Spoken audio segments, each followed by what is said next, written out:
I don't understand what is even going on in this country. Why are we killing each other? This is a very tragic story. A young girl doing her business was said to have been killed by her clients. This is very sad. The kind of business this girl is even doing is not the kind of business most girls want to do. It's not even the kind of business that is common to girls. Yet she was doing it simply because she wanted to put food in her table. And one man woke up and decided to take her life. On the 27th of July 2025, a young woman identified as Happy Odigba was said to have been killed by a man identified as Jolly Ajiofo, popularly known in the community as Mr. Mayo. This whole incident happened in Owelogbo community in Isoko North area of Delta State, Nigeria. Mr. Mayo is said to be originally from Imo State and he has lived long in Delta State. He has made his business there. He has been staying there for a very long time. As a result of that, most of his business contacts were made in that particular state. He started his business there and started building house in that community. Happy, on the other hand, is into cement. She does cement supply. She basically supplies cement to builders, contractors, and get paid. That is the only business this girl has. And that was how she knew Mr. Mayo. Mr. Mayo usually calls her, buys cement from her, and pays her. So that fateful day, it was said Mayo invited Happy to his house he was renting. It's not clear if it was for business purpose or for pleasure because it was said through the business they knew each other and they had a relationship. The kind of relationship they had was not defined. Happiness went to his apartment and shortly after she visited, neighbors and people around started hearing someone screaming. They were hearing Happiness screaming and crying for help. At first, they felt it was probably just boyfriend and girlfriend arguing or something. Shortly after that, everywhere went quiet. Unknowingly to them, Mr. Mayo had strangled Happiness, stabbed her to death, and abandoned her body and fled the scene. He switched off his phone so no one can be able to reach him or track him. And Happiness family members are not seeing and started looking for her. Later that same day, her body was found. They invited the police and the police came to the crime scene. They moved her body to the mortuary for autopsy and are currently looking for Mr. Mayo, who is still on the run. His phone is switched off and he's still on the run. They are still looking for him. A human rights activist by the name of Israel Joe came out to say he's working with the police and family to make sure that Mr. Mayo is punished. He even went as far as saying there was a certain time Mayo texted him on WhatsApp asking him why he has interest or he's involving himself in the issue. More like a threat, he's asking him why he's interested in the whole case, he should take his hands off. But Joe has vowed that he must make sure justice is given to this girl. He must make sure he follows this case to the end. It's not even clear why Mr. Mayo killed this girl.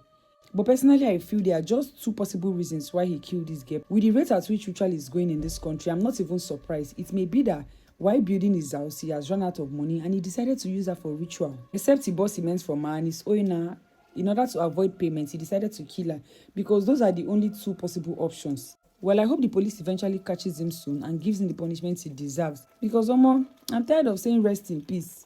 People just keep dying every day. Young boys, young girls just keep dying every day. Most of them, the only reason why they are dying every day is because they are Nigerians. You just find yourself in a country that everything is hard. People are just looking for different means to survive. Even if it means killing one another, they do ritual every day. Kidnapping is on the high side. Ritual is on the high side.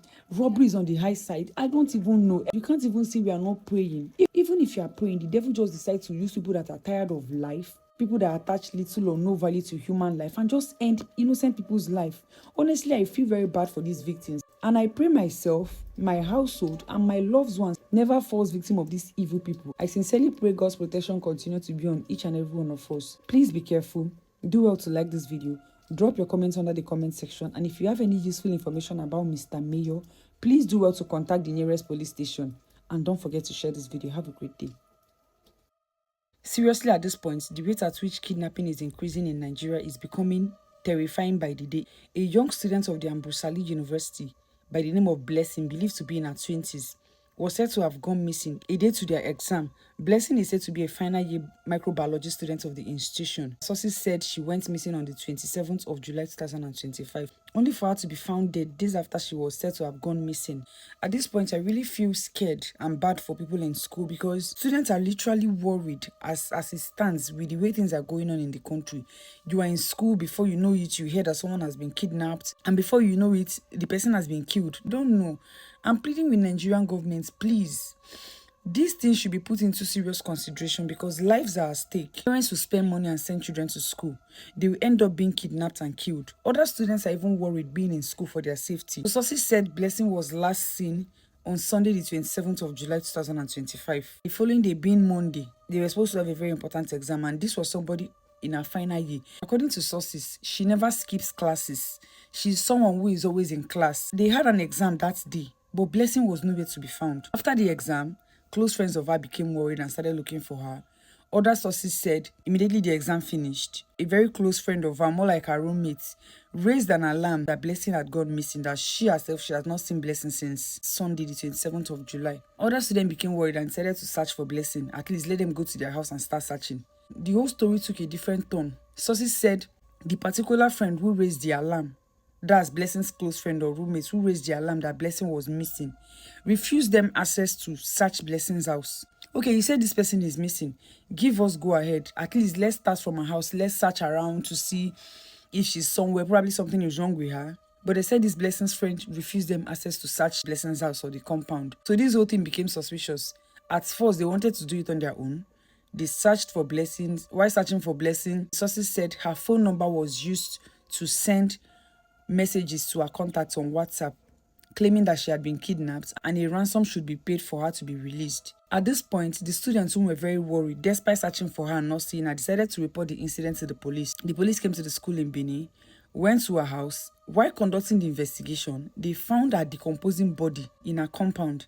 This has raised a lot of questions. Why the police has moved the body and have started investigation? So many persons are of the opinion that the friend knows what happened to Blessing, or she may have had a hand in what happened to Blessing, so the police should even start their investigation with the friend. Because for you to raise an alarm that this person is missing, and for you to refuse people access or permission to go search for her in her premises, simply means you probably knew what was going on, and eventually this girl was found dead and decomposing in her compound. So for you to have restricted the concerned students from looking for Blessing in her compound or her house, meaning you in fact knew what was wrong, meaning you in fact knew that Blessing was dead. My question now is, has Blessing's phone been recovered? Because it was not stated if they found her phone. They just said investigation is ongoing, because I feel this whole thing is probably linked to this girl, this Blessing's friend.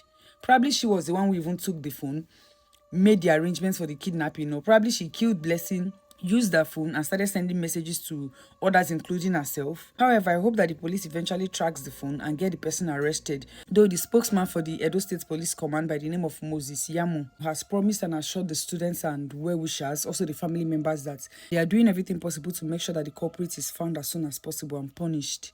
I hope that they get the culprit, because this is actually very unfair. It's not even clear if ransom was actually paid, but this girl was killed. This is sad because she's a human. And aside being a human, this was already a final year student.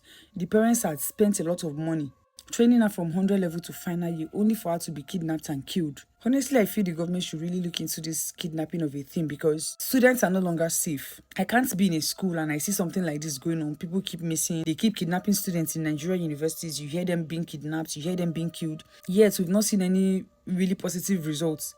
These things keep happening.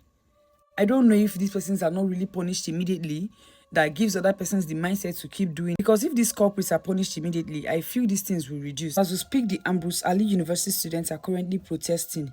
They are seeking for justice. They are clamoring for justice. They are calling out to the government, the school, and the Nigerian police to please see how they can get justice for this girl. They are currently protesting. Social media is mourning. The university is mourning. Classmates are mourning. Family members are mourning. So please, government, please, try and give justice to this girl. What is your take on the story?